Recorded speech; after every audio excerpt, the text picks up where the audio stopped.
Proses penimbangan yang kedua, kalau itu dipisahkan kita pilah, itu jenis kerapu macan, kita tidak jual.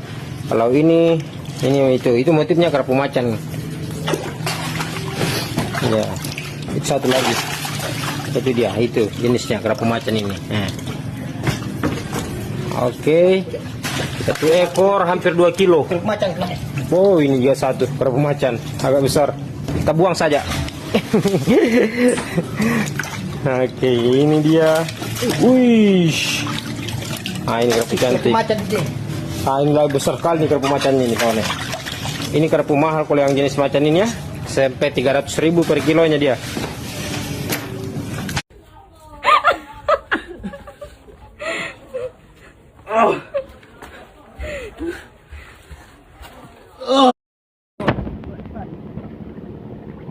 Guys, hari ini harga rapu.